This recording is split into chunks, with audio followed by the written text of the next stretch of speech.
మహాశివరాత్రి శివభక్తులకు చాలా ప్రత్యేకమైన రోజండి. శివుడు ఆజ్ఞ లేనిదే చీమైన కుట్టదని అంటారు. ప్రకృతిలో దైవాజ్ఞ లేనిదే ఏమీ జరగదని చెప్తారు. అలాగే శివుడి అనుమతి లేకుండా ఏం జరగదు అని మన నమ్మకం అండి. నేను ఈరోజు వీడియోలో 2025 సంవత్సరంలో మహాశివరాత్రి ఏ రోజున వచ్చింది, చతుర్థి తిథి ఎప్పటి నుండి ఎప్పటి వరకు ఉంది, ఈ సంవత్సరం ఫిబ్రవరి నెలలో మహాశివరాత్రి ఏ రోజున జరుపుకోవాలంటే తేదీ, పూజా సమయం, మనకి ఇంకా పూజ చేసుకోవడానికి అనువైన సమయం, ఇంకా తిథి ప్రారంభం మరియు ముగింపు సమయాలు, ఉపవాసం ఏ రోజున ఉండాలి, ఉపవాస పారణ సమయము, ఇంకా మహాశివరాత్రి యొక్క ప్రాముఖ్యత గురించి ఈ వీడియోలో తెలియజేస్తానండి. పరమశివుడికి ఎంతో ప్రీతిపాత్రమైన రోజు మహాశివరాత్రి. ఈ రోజున శివుడు పార్వతీదేవి వివాహంగా జరుపుకుంటాము. మన హిందూ చంద్రమాన ప్రకారము మహాశివరాత్రి పాల్గొన మాసంలో శుక్లపక్షం 14వ రోజున వస్తుంది. ఈ రోజున శివుడు గౌరీ మాతతో కలిసి ఉంటాడు. ఈ రోజున ఉపవాసం ఉండి శివపార్వతులను భక్తి శ్రద్ధలతో పూజించడం వల్ల సకల కోరికలు నెరవేరుతాయండి. ఇంకా సంపద, కీర్తి, శాంతి, సంతోషాలు కలుగుతాయని నమ్మకం అండి. ఆ పరమశివుడు అంటే అందరికీ ఎంతో ప్రీతి. ఆయన్ని ఎంత స్తుతించినా తనివి తీరదండి. 15 రోజులకు ఒకసారి, నెల రోజులకి మహాశివరాత్రి, ఏడాదికి మహాశివరాత్రి అంటూ ఆరాధిస్తాం ఆయన్ని. అయితే ఈ 2025 సంవత్సరంలో మహాశివరాత్రి ఏ రోజున వచ్చింది నేను ఇప్పుడైతే తెలియజేస్తానండి. చతుర్థి తిథి ప్రారంభం వచ్చి 2025 సంవత్సరం ఫిబ్రవరి 26 అనగా బుధవారం ఉదయం 9:48 ప్రారంభమయ్యి 2025 సంవత్సరం ఫిబ్రవరి 27 అనగా గురువారం ఉదయం 8:43 వరకు మనకి చతుర్థి తిథి అయితే ఉంటుందండి. శివరాత్రి అనేది రాత్రి తిథి ఉండడం ప్రధానంగా జరుపుకుంటాము. అంటే మనకి తిథి అనేది రాత్రి సమయంలో ఉండాలి.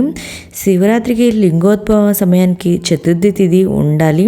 అందుకని మహాశివరాత్రిని మనం 2025 సంవత్సరం ఫిబ్రవరి 26 అనగా బుధవారం రోజున జరుపుకోవాలండి.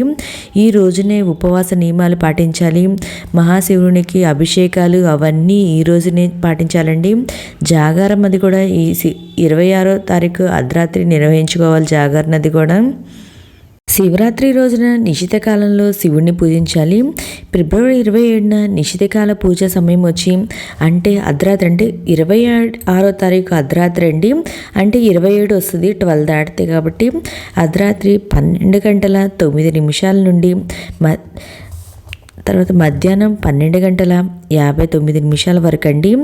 ఈ రోజున శివుణ్ణి, గౌరీమాతను 4 ప్రహారాల్లో పూజించాలి. మొదటి ప్రహార పూజ ముహూర్తం వచ్చి సాయంత్రం 6:19 నుండి 9:26 వరకు.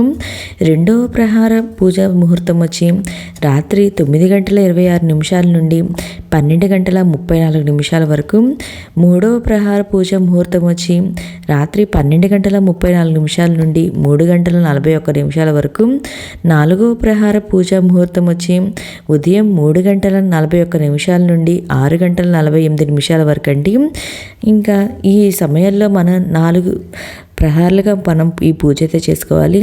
ఇంకా ఈ 26వ తేదీన శివరాత్రి నాడు ఉపవాసం ఉన్నవారు ఉపవాస పారణ సమయం వచ్చి మనకి ఫిబ్రవరి 27 ఉదయం 6:48 నుండి 8:54 వరకు ఉపవాసం అయితే పాటించాలండి. ఆ తర్వాత మనం 8:54 తర్వాత మనం ఉపవాస పారణ అనేది చేయవచ్చు. మీకు ఇంకా ఏమన్నా శివరాత్రికి సంబంధించి ఏమైనా సందేహాలు ఉంటే నా కమెంట్ బాక్స్లో కమెంట్ పెట్టండి. ప్రతి ఒక్కరికి రిప్లై అనేది ఇస్తాండి. మీకు ఈ వీడియో నచ్చినట్లయితే లైక్ చేయండి, మీ ఫ్రెండ్స్ అండ్ ఫ్యామిలీ మెంబర్కి షేర్ చేయండి. Thank you for watching.